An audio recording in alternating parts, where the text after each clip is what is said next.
একজন নিচু জাতির নারী করবেন মন্দির প্রতিষ্ঠা। সমস্ত ব্রাহ্মণ সমাজ কিন্তু এর বিরোধিতা শুরু করলো, কিন্তু তারপরেও সমস্ত বাধা পেরিয়ে মন্দির কিন্তু ঠিক প্রতিষ্ঠা হলো। আর সেই মন্দিরই কিন্তু হয়ে উঠলো বাঙালির মাতৃবন্দনার একমাত্র পীঠস্থান, আমাদের সকলের প্রিয় দক্ষিণেশ্বর মন্দির। নমস্কার বন্ধুরা, আমি বিষ্ণু, তোমরা দেখছো দিলখুশ।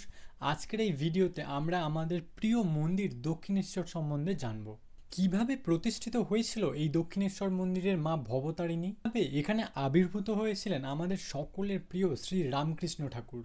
এই সমস্ত বিষয় জানার জন্য আজকের এই ভিডিওটা প্রথম থেকে শেষ পর্যন্ত কিন্তু দেখতে হবে। কলকাতার জানবাজারে স্বনামধন্য এক জমিদার ছিলেন পীতাম্বার।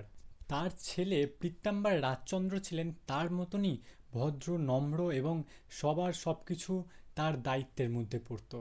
নদীপথে তিনি যাত্রা করার সময় হালি শহরের এক গ্রামে, সেই গ্রাম থেকে যখন তিনি পাস করছিলেন এক ঘাটে, তিনি দেখেছিলেন রানী রাসমণিকে। প্রথম দেখাতেই যখন তিনি সেই মেয়েটির প্রেমে পড়ে যান, ঠিক তার বাড়ির সন্ধান করতে করতে কিন্তু তিনি সেই জমিদারের বাড়িতে যান এবং বিয়ের প্রস্তাব দেন। এবং রাজচন্দ্রের সাথে বিয়েও হয় এই নিচু দরিদ্র একটা জাতির মেয়ে, যার নাম রানী রাসমণি। সত্যি বলতে আমরা যারা দরিদ্র গরিব, যারা নিজের দরিদ্রতাটাকে এত কাছ থেকে দেখেছে, তারাই কিন্তু একে অপরের দুঃখ আমরা বুঝবো। তিনি যখন রাজকন্যা হয়ে আসলেন রাজ পরিবারে, তখন কিন্তু তিনি এই দারিদ্রদের সমস্ত গরিবের আস্তে আস্তে তিনি রানীমা হয়ে উঠলেন। কিন্তু প্রশ্ন একটাই, হঠাৎ করে এই রানীমা মন্দির প্রতিষ্ঠা করতে গেলেন কেন? চলুন তাহলে এবারে সেই কাহিনীটাই আমরা জানি। 1830 সালে এই রানী রাসমণির স্বামী, তার কিন্তু মৃত্যু হয়। সেই সময় রানীমার বয়স ছিল মাত্র 40 বছর। তখনকার সময়ে একটা চল ছিল, বিধবা নারীরা, অর্থাৎ স্বামী মারা যাওয়ার পরে নারীরা কিন্তু কাশী যাত্রা করত। সেই মতো রানী রাসমণিও তার স্বামীর মারা যাওয়ার পরে তিনিও কিন্তু কাশী যাত্রা করেছিলেন।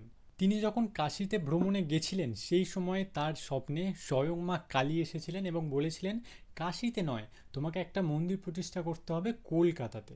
কিন্তু আজকের দিনে আমরা যেরকম চাইলেই একটা মন্দির প্রতিষ্ঠা করতে পারবো, বা যাদের টাকা আছে তারাই মন্দির প্রতিষ্ঠা করতে পারবে, সেই সময় কিন্তু এরকম কিছু ছিল না। একটা মন্দির প্রতিষ্ঠা করতে চাইলে অনেক বাধা বিপত্তি, অনেক কিছু সহ্য করার পরে করতে। সব থেকে বড় প্রবলেম যেটা এসে গিয়েছিল, কলকাতার কাছে এত বড় একটা জমি পাওয়াই মুশকিল হয়ে গিয়েছিল, যেখানে এত বড় গঙ্গার ধারে এতটা একটা জায়গা নিয়ে মন্দির বানাতে হবে। অনেক খোঁজাখুঁজির পরে এই দক্ষিণেশ্বর অঞ্চলের পাশে জমিদার সাবর্ণর একটা জমি পাওয়া গিয়েছিল, প্রায় 20 বিঘে মতন। অনেক রকমের প্রশাসনিক ঝামেলা, ঝুট ঝামেলা কাটানোর পরে অবশেষে কিন্তু রানী রাসমণি সেই মন্দিরটা, সেই জায়গায় যেখানে মন্দিরটা তৈরি করবেন, সেই জায়গাটা কেনেন।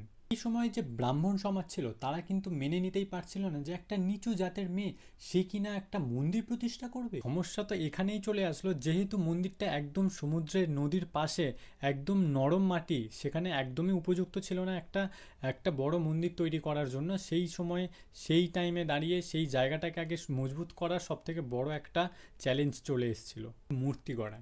এবং রানী রাসমণির স্বপ্নে যে দেবীর মূর্তি স্বপ্নে এসেছিল, সেই স্বপ্নে দেবীর মুখ ছিল একদম শান্ত, একটা ভালোবাসার স্বরূপ, শান্ত স্নিগ্ধ মমতা স্বরূপ একটি মুখ। তার জন্যে রানীমা কিন্তু খুঁজতে থাকে একটা ভালো শিল্পী। অবশেষে তিনি একজন ভালো শিল্পী খুঁজে পান, তার নাম ছিল নবীন ভাস্কর। তিনি এই মূর্তিটা অবশেষে গড়েন। অনেক বাধা বিপত্তি পেরোনোর পরে, সমস্ত কিছু পেরিয়ে 1855 সালে এই মন্দিরটা প্রতিষ্ঠিত হয়। রাসমণি মন্দিরের যে উইল তৈরি করেছিলেন, তাতে রানী রাসমণি মায়ের নাম দিয়েছিলেন জগদীশ্বর। শোনা যায় যিনি এই মন্দিরের ঠাকুরটা তৈরি করেছিলেন, নবীন ভাস্কর, তিনি মায়ের নাম দিয়েছিলেন মা ভবতারিণী। প্রথমে অনেক পুরোহিত, অনেক ব্রাহ্মণ এই পুজো করতে বারণ করেন, অনেকেই এগিয়ে আসেন না। কিন্তু তারপরে একজন ব্রাহ্মণ, যিনি ছিলেন রামকুমার, তিনি প্রথম এই মন্দিরের পুজো স্টার্ট করেন। কিছুদিন পুজো করতে করতে রামকুমার অসুস্থ হয়ে পড়েন এবং পুরোটাই ভার গিয়ে পড়ে তার ভাইয়ের গদাধরের। তিনিই তখন কিন্তু এই সমস্ত দায়িত্ব হাতে তুলে নেন, যে পুজো পার্বণ সব কিছু ভাই গদাধরই। এবং আস্তে আস্তে এই গদাধরই কিন্তু আমাদের সকলের প্রিয় রামকৃষ্ণ ঠাকুর হয়ে ওঠেন।